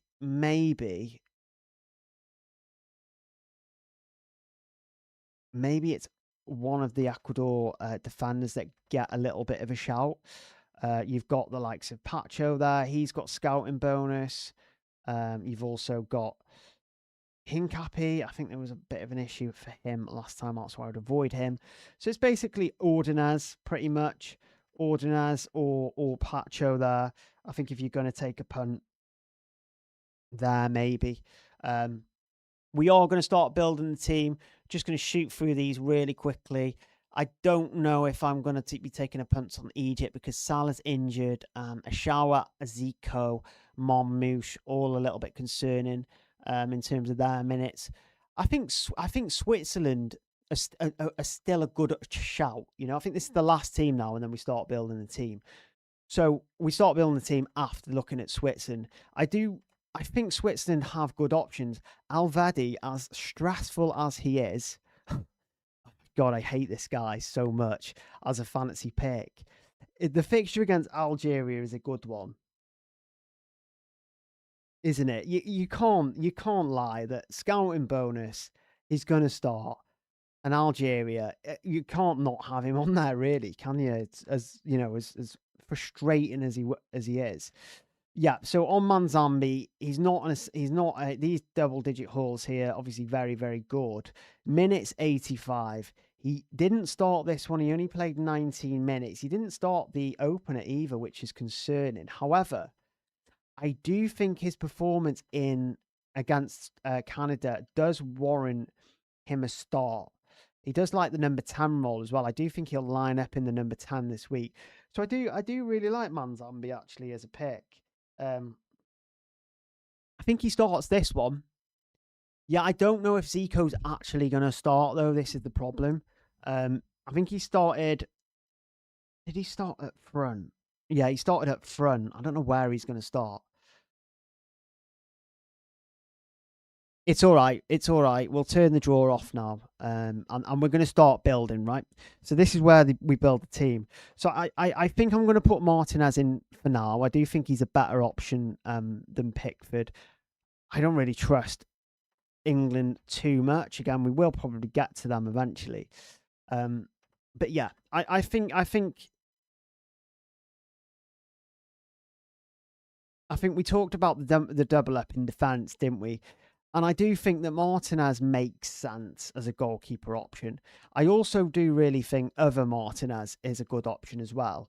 And also, you're not going to get scouting bonus from him, but they are one of the best teams in the league at the moment. You know, he's decently cheap. He's nailed as well, and it's all about that defensive stack, right?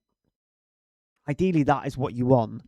I just need to make sure that we've not had any super chats that I've missed. So just bear with us a sec. I hope we haven't.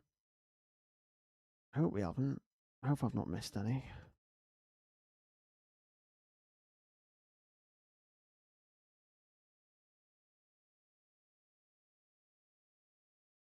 No super chats. That's fine. Okay, yeah. Let me just go back to team because this is we're building the team now, right? So I do think the Argentina doubler makes sense, right? It does. It literally makes sense, doesn't it? If you don't have Messi, then you're going to be in trouble. So just put him in. Don't worry about him. That's Argentina boxed off. However, as frustrating as England have been, I kind of think you have to go there, right? So let's just take a look at the England options. It depends which way you're going to go. Do you want a scouting bonus goalkeeper on the left side of the draw, or do you want someone who's going to steadily keep clean sheets? If your answer is one of them, then it's going to determine who you pick, right? So if you're going for a goalkeeper, if you want just steady clean sheets, then it's probably going to be Pickford. He's only going to get 7 pointers. Let me just take a quick look at Konza. What was his ownership there? Because if it's scouting bonus, no, it's not. Okay, so that is, but he could score though, right? From a set play, from a set piece. I do like Konza, but it just depends on which way I go in terms of goalkeepers. So we're going to come back to that. And I'm not really going to go for Kane because I'm not convinced by them. Maybe we consider Bellingham. It's weird that only having no England players so far. I think we need to move to France, don't we? I think they were next on the list, weren't they? Mbappe is essential. And we also talked through the fact that Elise and Dembele is offering much more goal threat than Elise at the moment.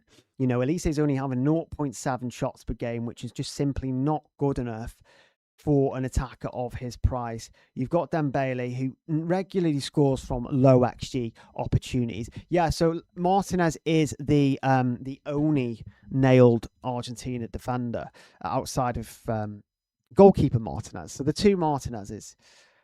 So yeah, we really like Dembele and Mbappe. I don't think I'm going to go for a France defender though. But I really want to get to Colombia because their options really do excite me. I do think that first fixture against Ghana and then potentially Switzerland is an interesting one. Now, if I do go for a scouting bonus goalkeeper, it could well be Vargas.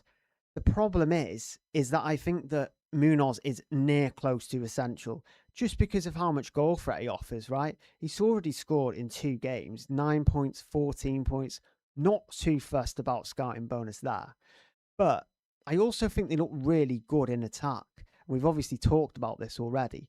And that means for me that Diaz is probably a shoe-in. Now, again, There's a lot of good midfielder options. I really, really like him, though. I'm not convinced about the double defense or the double attack. So I think we're just going to leave it at that, right? So we then move on to the other teams.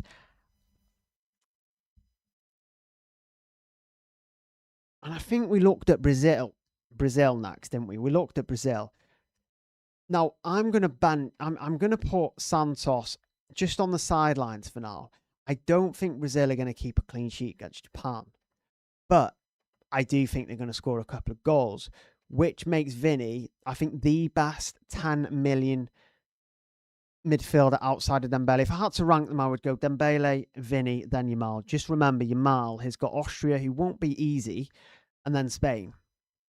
And also, you only might potentially get 60 minutes out of him. So we're going to put Santos on the sidelines for now. We will return back to him. I'm just going to tick who I've got on my team because we're kind of squeaky bum time now, aren't we? We're kind of half an hour away. So I've got both the Martinez's in at the moment. I'm going to circle Konza. I'm going to circle Pickford. We're going to come back to them. I've got Munoz. I'm going to circle Douglas Santos as well. But I think that Brazil are in. We then looked at USA, didn't we? And I just think they offer so much potential, don't they? It's just really tough, though, because whilst I do think that Dast is, well, I'm going to say essential because of how advanced he is and how much attacking threat he is, I also can't stop thinking about Pulisic at all. The problem is he's not a shoe-in, which means I need to circle him. So he is an option. He's just not a shoe-in. Okay, so all these at the moment are shoe-ins. They're not just good options. I think for me, they are shoe-ins. So I think that leaves us with.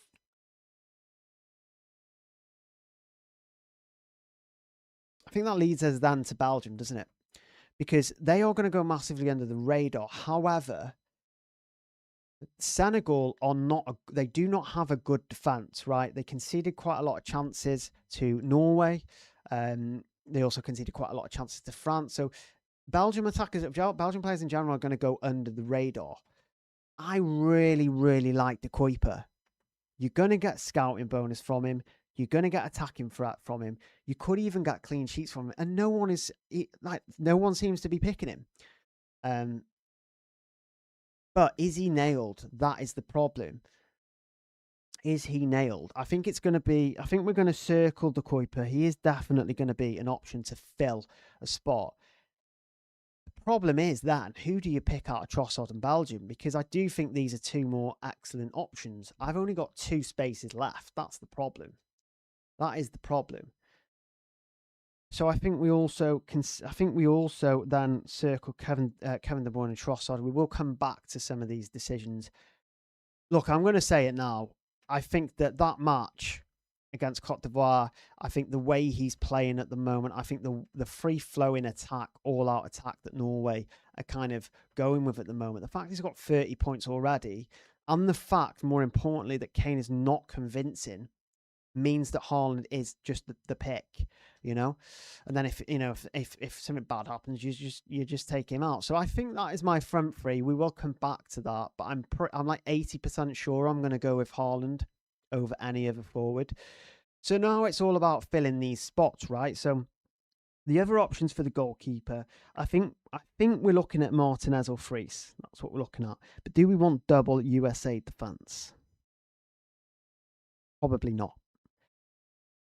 So it's Pickford, sorry. So it's either Pickford or Fries. I personally don't want double Colombia attacks, so Vargas is ruled out. I don't want double Fries attacks, so that's USA defense. Got a lot of that sentence wrong there, didn't I? It just leaves Pickford. But it's not boring, though. That's the problem. He's not got scouting bonus. It just makes sense, doesn't it? Just makes sense. And I think the fact that you go in Pickford also then means, well, it doesn't rule out the double defence, but we don't have to worry about goalkeepers at the moment. Defenders, we have 2 slots to fill. I've circled Konza, I've circled Santos, and I've circled De Kuiper, although Reserves, maybe Alvedi, Ordonez. And then in midfield, obviously 2 spots available there. I have circled Pulisic. And then I have circled Trossard or Kevin De Bruyne. And then I have circled Manzambi. It's all about how much budget I've got, right? Because I've got 22 million. Excuse me, 22 million, 4 positions to fill. It's not a lot. It's not a lot of money at all. Is it? So we kind of need to probably see who I can fit in.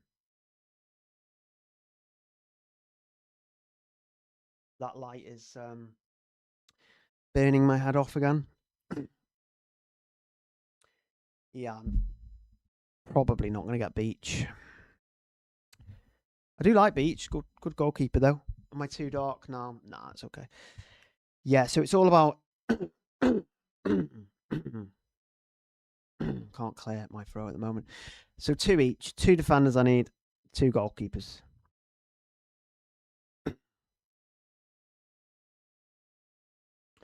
Does double England defence work? I think it does. It does, doesn't it?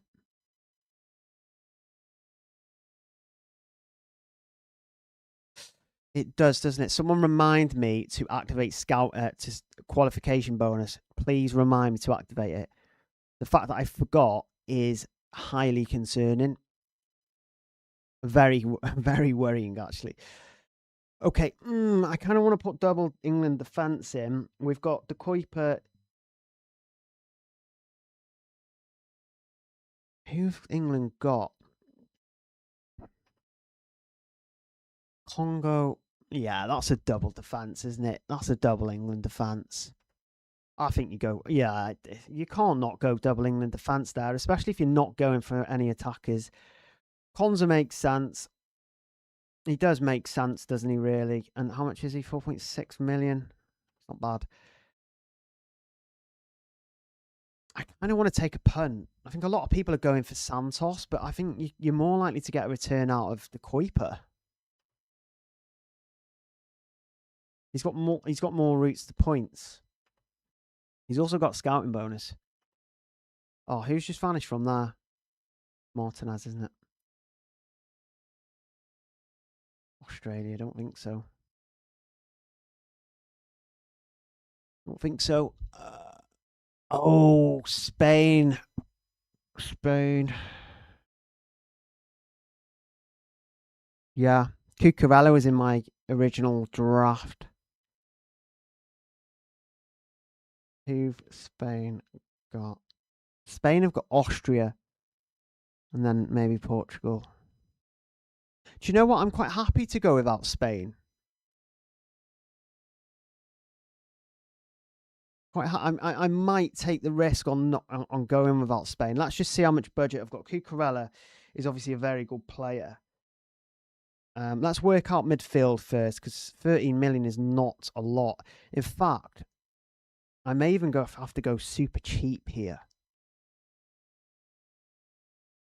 So who have we got circle? We've got Kevin De Bruyne, or we've got Trossard.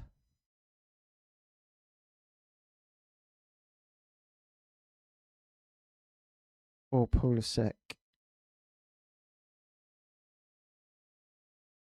Trossard is 6.6. That is quite cheap. 7.5. 6.6. So how much is Pulisic?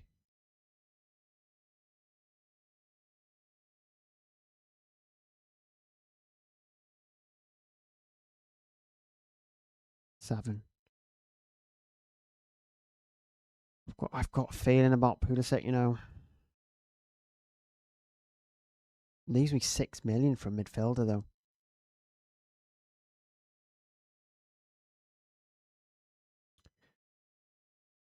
It's not a lot. It doesn't leave me a lot, does it, really?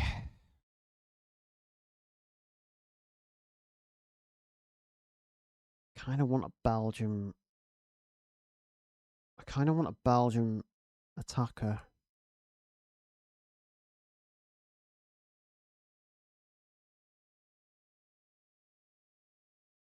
Let me just do a couple of bits first. I want to confirm transfer. This isn't my team yet.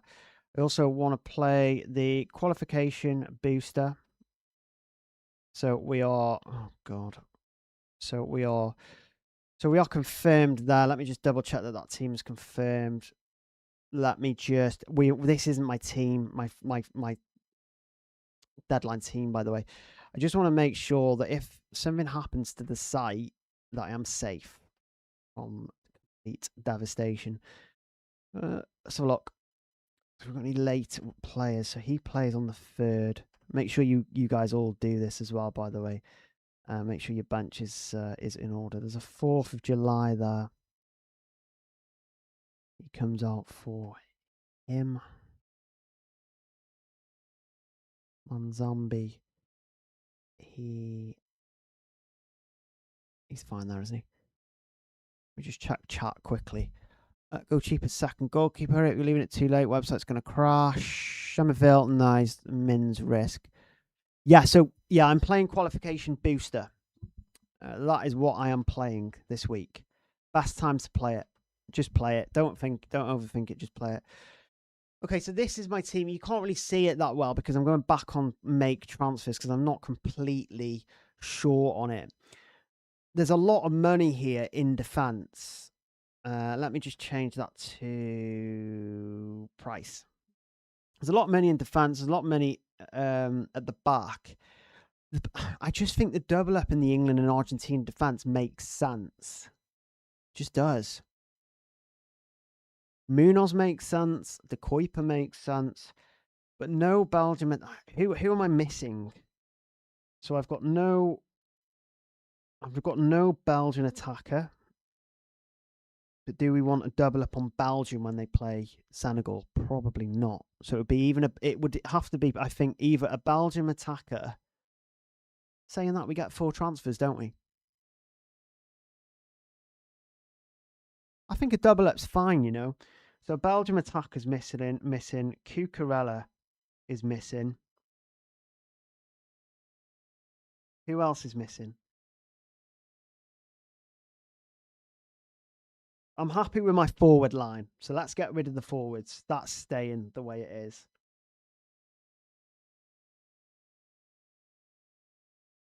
I don't really want McAllister. I don't want Bellingham. I've got Dembele. I've got Diaz. I've got Vinny. I don't want Bruno G.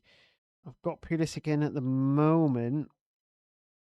Who have I not got?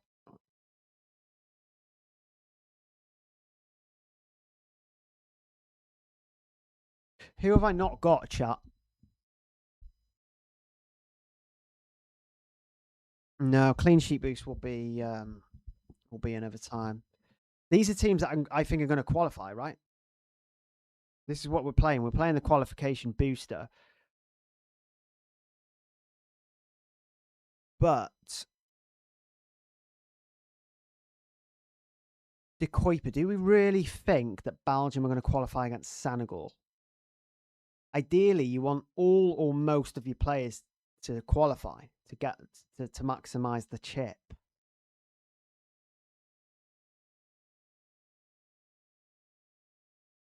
Maybe De Kuiper's a bit risky. You've got to have a punt, though. He's got scouting bonus. He's got attacking threat, though. Cucurella is probably going to qualify. I've also got the money to do De Kuiper to Cucurella as well.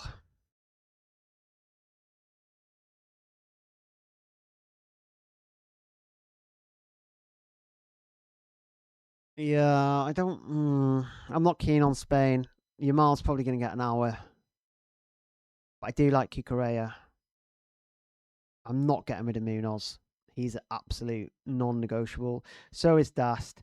I think if I had to bring Cucurella in, no, I think the double up on the Argentine defense non-negotiable as well, just because of the draw. If I put Cucurella in, it's either De Kuiper or Konza that comes out.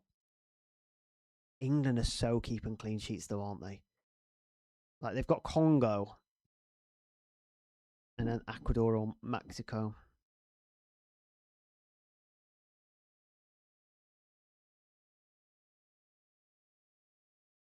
You know what? I do trust,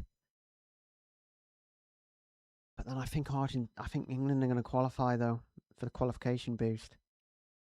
It might just be that, you know. It might just be. It might just have to be. Oh, I really wanted. I wanted to Kuiper.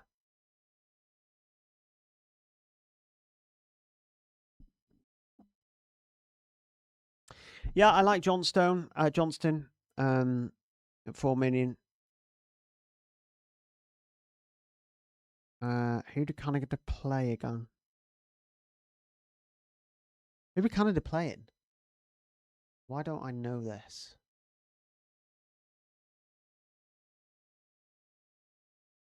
Who are they playing? Where are they? Oh, South Africa. Oh no, I think South Africa are going to score there. You know, they're good at transition. South Africa and Canada are vulnerable to quick attack and play transitions and stuff. I think Canada are conceding today. Oh, I really wanted the Kuiper.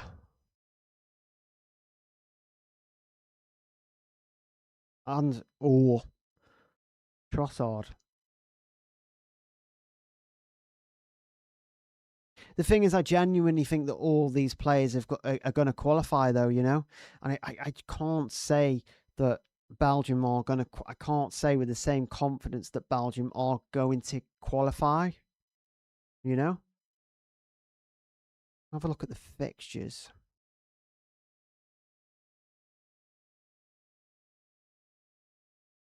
USA don't play until later in the week. That is interesting. Jesus, so I'm not going to have any players. Oh yeah, Vinny. I've got plenty of captaincy options. I don't really need to worry. I think I'm Kikurea for De Kuiper, Tross, Monzambi, and to freeze. No, I don't. I don't know. I don't know about that. It feels solid, but I also kind of feel like I'm missing. Yeah, yeah. Reminds me, please, if you are in the stream, if this stream has been helpful for you, please drop a like, drop a subscribe. If you are new around here as well and you have enjoyed the stream, drop a subscribe. Really do appreciate it. Make sure you are subscribed. Actually, if you over here, got a lot of stuff over here. Yeah, so please make sure you are subscribed.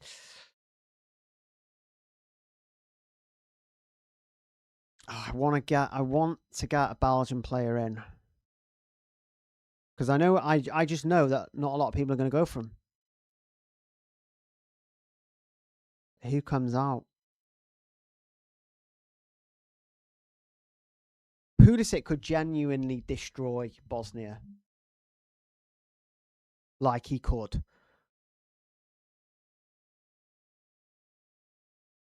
He could also get injured.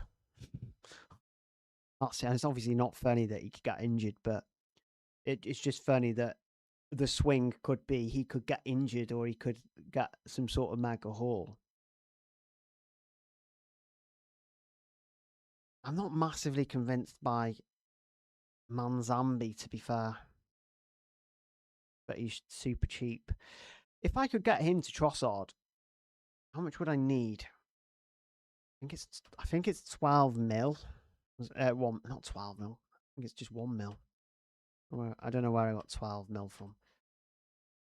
Yeah, it's 1 mil, but that's quite a lot though when you're struggling to get rid of a player.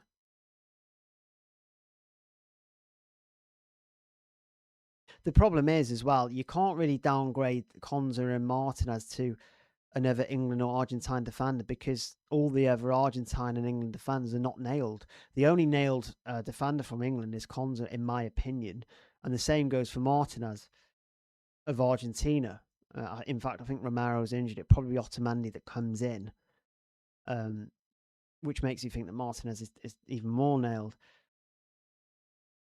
It's tough. It's so tough. So tough.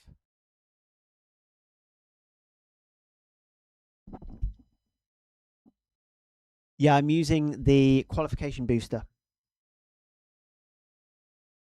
Oh, I don't want to save it because I want a Belgian player.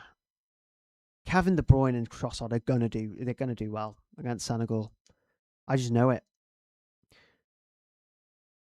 I just know it. But how do I get him in?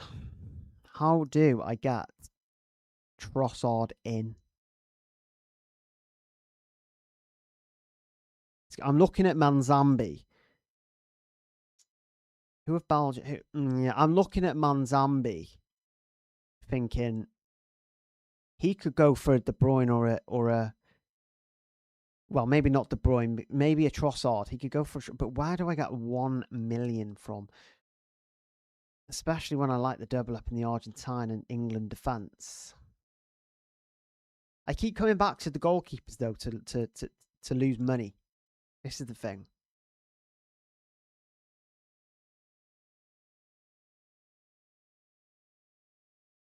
Because if I don't go England defence or I don't go Argentina defence, I will need them to concede, and then it's like, well, why have I got them? You know.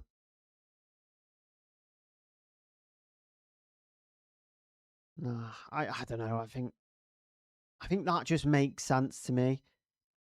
I do. I think this team. Let me just double check some stuff first. We maybe. Let me just check the dates. Third.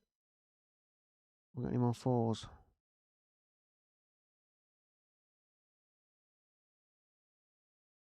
Vice captain is on Pickford. Make sure your vice captains are on goalkeepers because we're not captaining goalkeepers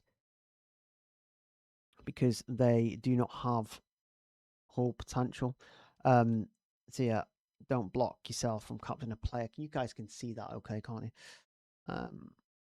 Let's just get that a little bit. Let's just get this screen.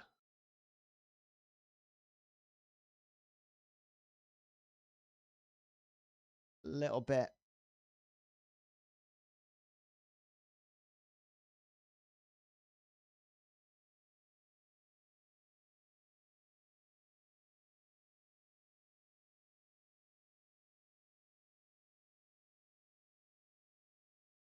Yeah, there you go. Okay.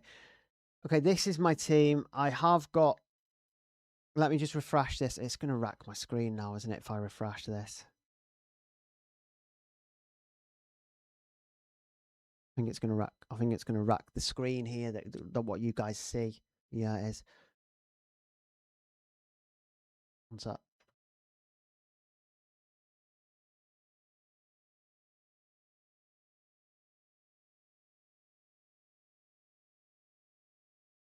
Whoa. Captains, sack chips, sack captains.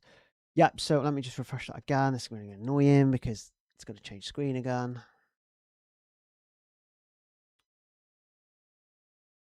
Oh no. Oh no, that stayed. It stayed.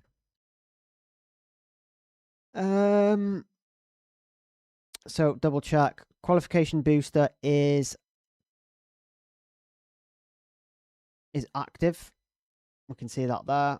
We can see that captaincy is sorted. We can see that things are in date order. Right, 3 things to check, guys. Chips activated. Dates are sorted. Captaincy is sorted. Make sure those 3 things are done. And then I'll just and then I can turn over to you guys then. Answer a couple of questions because I think this is how I'm going to go. Lorente thoughts he's okay. A little bit of rotation risk there with Pedro Porro.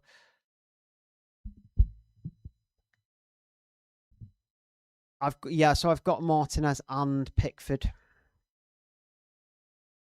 If Pickford doesn't return, I'll bring on Martinez. Is it better to go bonus, scouting bonus, and goalkeeper? Well, no, because a lot of the scouting bonus, it's a tough one because a lot of the scouting bonus goalkeepers might not qualify, you know, or if they do, they might concede because the teams aren't as strong. Sometimes you've just got to accept that the best options are the ones that with the most ownership. I do think Pickford and Martinez are clear, not just because it individually, but because obviously when you stack them together as double ups, you're gonna need an Argentina defensive double up. You're gonna need an England defensive double up to benefit. Freeze, Vargas, Spence. Spence might not play. Molina might not play. Llorente might not play. Theo might not play. Yeah, you need to sort that defense out. I would. Goalkeeper's not so bad. Kwanzaa might play ahead of Spence.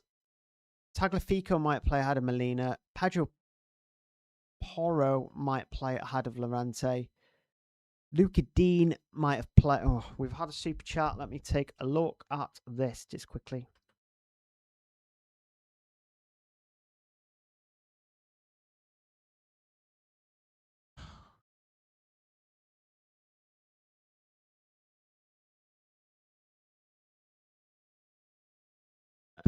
Who has just sent the super chat? Hi, Diego. Yeah, thanks for your super chat. Let me just take a look. Just take a look at your team quickly. Yeah,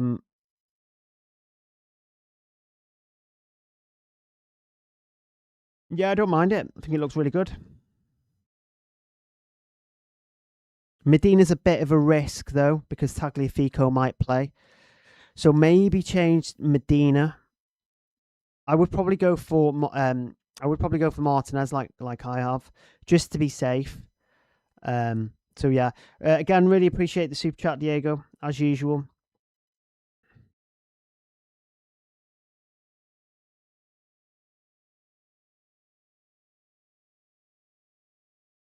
Yeah, so I've messaged you. Are you still watching the stream, Diego? When again, because I don't think that I want to come off Haaland, Mbappe, Messi. Will Brown play? A little bit of risk there.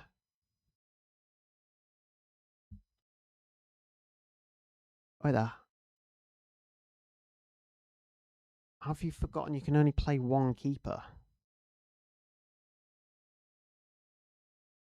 What do you mean? You can play two keepers. They don't play at the same time, do they? No. No, you can play two. You can, obviously you can, if one of your keepers doesn't do points, then you can just swap him out. Yeah. So Pikachu explains, yes, you can play both your goalkeepers. I would risk one or two scouting bonus players. You are always here. It's good to have you on every stream, Diego. I think we're going to leave the stream there, though, because I need time to get home and actually watch the game.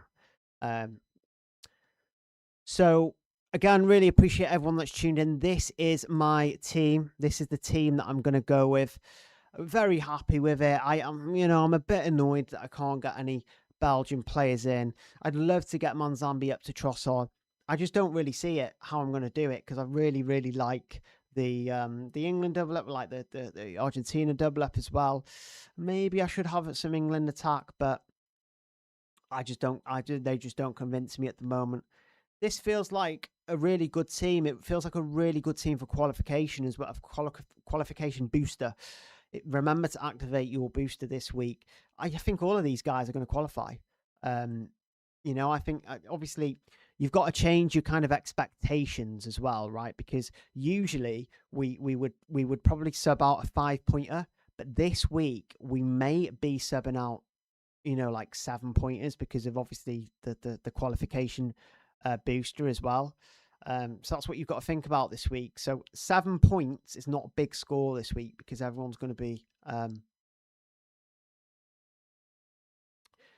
put Monzambi in instead of an Argentina player because they play first. Yeah, I could do that, couldn't I?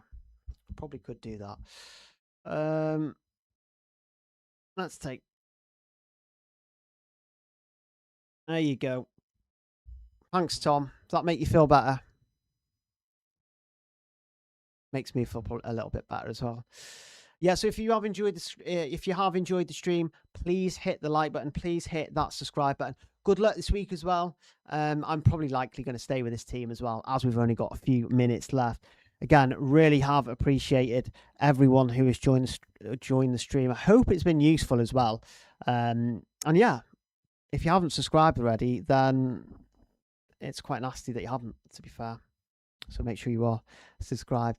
And I hope you enjoy the tune I'm about to drop, because it is the classic intro music that I always play. So enjoy this tune one more time.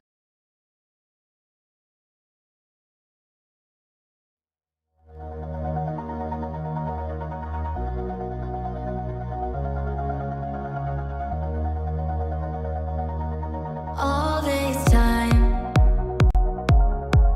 I've been holding on so tight, 'cause all that I do